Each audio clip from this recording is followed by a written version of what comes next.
Hello chemists, welcome to lecture 4 on atomic theory. This is the start of the new unit, atoms.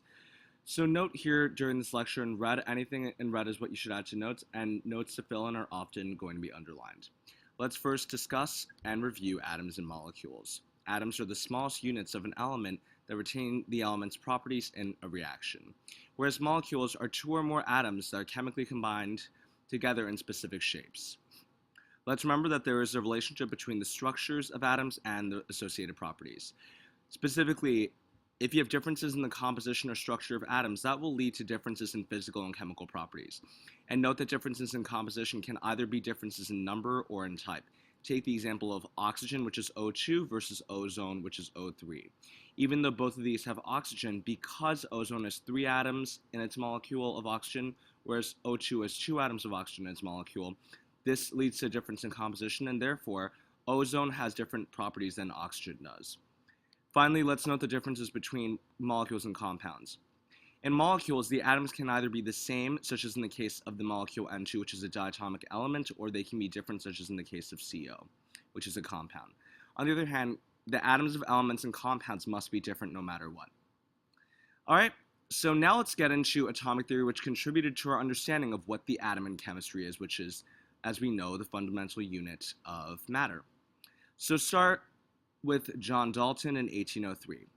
And he incorporated an ancient Greek philosopher named Democritus' idea of atomos, or atoms, through his atomic theory of matter. And this atomic theory of matter had 5 tenets to it. The first tenet stated elements consist of small, indivisible, indestructible particles called atoms. The second stated all atoms of an element were identical, with each atom of the given element having the same mass and the same properties. Next, Dalton stated that the conservation of mass, the law of conservation of mass, which stated atoms can't be made, destroyed, or converted into different types of atoms. Next, he stated that compounds form by combining atoms of different elements in whole number ratios such as H2O and water. And finally, Dalton stated chemical reactions occur when atoms separate and combine in different combinations.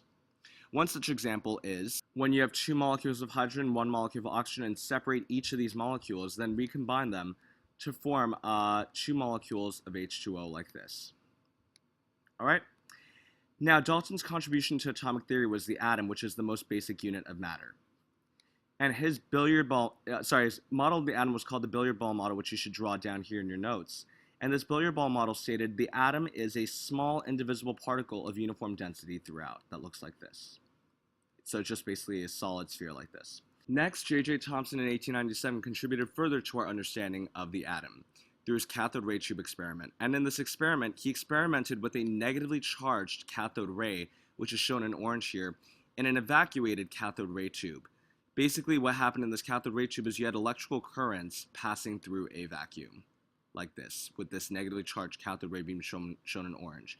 And this cathode ray tube had electric fields between this negatively charged cathode on the left and this positively charged anode on the right, as well as magnetic fields, which is shown by this positive magnet on the top and this negative magnet on the bottom. And what he found is this negatively charged cathode ray would deflect away from the negative cathode here and away from the negative magnet down here, so it would kind of bend upwards.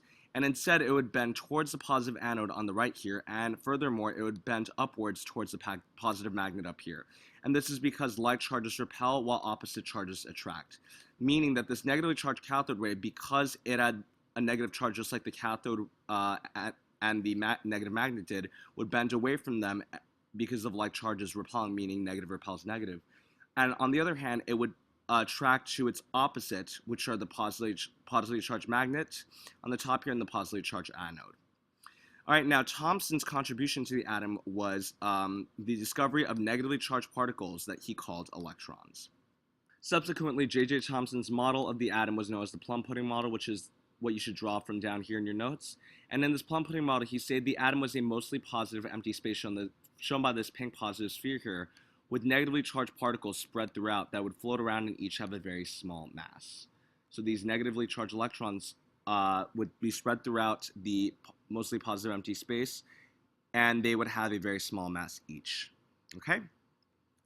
Next, we have Robert Millikan, who in 1909 expanded upon Thomson's work through his oil dropper experiment. And what he did is he sprayed oil droplets into a chamber that looked like this, and each of those oil droplets would become charged by either the random loss or gain of electrons. And an electrical field that was applied would change for a negative drop in here that was negatively charged, and as a result, it would make that negative charge move upward in the telescope, upward like this. Now, using the rate at which the drop moved, the strength of the field in which he applied the electric field, and the mass of the droplet all allowed him to derive the drop's charge. You may not be understanding how that works, so let me explain it to you. Millikan understood a charge to mass ratio that looked like this. And what he did is, if you can think about it in terms of dimensional analysis, you can think about it as like multiplying the charge to mass ratio by the mass of the drop, and by canceling out the masses, he was only left with the charge. Hence, he was able to derive the drop's charge each. Now, Millikan's contribution was that he helped to discover the charge of the electron was -1, and furthermore, by combining his work with the result of Thomson, was also able to find the mass of the electron, which I actually wrote incorrectly in your notes, so please write this down. He found that the exact mass of the electron would be approximately 9.11 times 10 to the -28th grams, so please fix this red part in your notes. All right?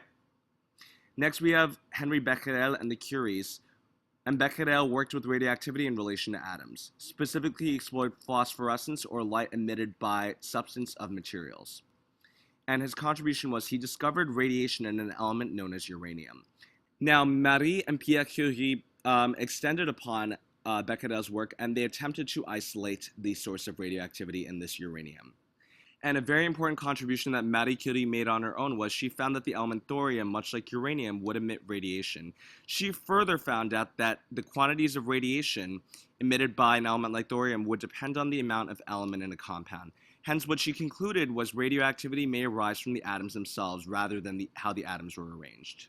Then this is where Pierre Curie came in, because collectively they together looked for the source of radiation in uranium ore, and together they were able to isolate very small amounts of two new radioactive elements, radium and polonium.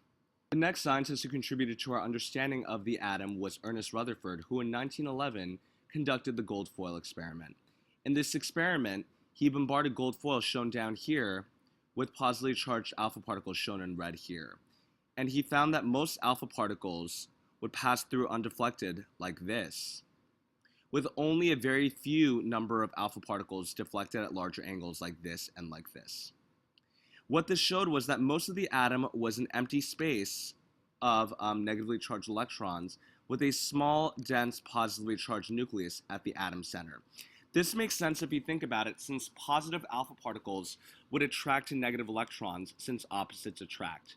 So most of the time, the positive alpha particles would attract to the large empty space of negative electrons that made up most of the atom space and just simply pass through. On the other hand, since so few alpha particles are deflected, it makes sense that the positive nucleus that repels the positive alpha particles, as light charges repel, would only occupy a very small amount of space. If the nucleus that's positive that repels the positive alpha particles only takes up a very small amount of space, then that means that only on occasion would it ever hit this small center in the middle here, and only on occasion, therefore, would it ever repel. All right, now Rutherford's contribution to atomic theory was a small, dense, positively charged nucleus surrounded by a large empty space of electrons. All right, and please add this part in red to your notes. Later experiments by Rutherford showed that the nucleus consisted of smaller particles called protons, but he knew that protons couldn't account for the nucleus's entire mass. So he also predicted a new particle with no charge accounting for this missing mass in the nucleus. Subsequently, Rutherford came up with his nuclear model of the atom, which is the diagram shown down here that you should draw in your notes, which stated that most of the atom is empty space with a small, dense, positively charged nucleus and low mass electrons floating around in empty space around the nucleus.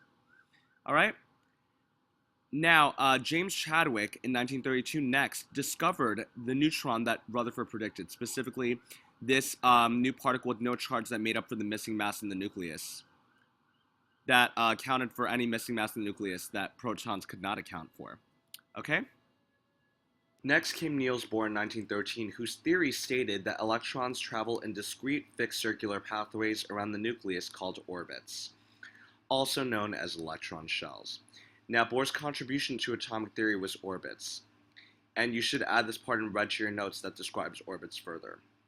Orbits refer to the idea that electrons travel in energy levels, electrons exist in energy levels in discrete fixed circular pathways around the nucleus, like this one with n equals 1 being the first level, n equals 2 being the second level, and so on, with each level having specific amounts of energy associated with it. And energy only being transferred in well-defined discrete quantities when an electron moves between energy levels. Defined by this equation down here, delta E, or change in energy, is equal to h, something called Planck's constant, times f, or frequency of the radiation emitted. So the energy transferred in moving electrons from n equals 3 to n equals 2, for example, would be different from that in moving electrons from n equals 2 to n equals 1, because they're transitions between different energy levels. More on this later.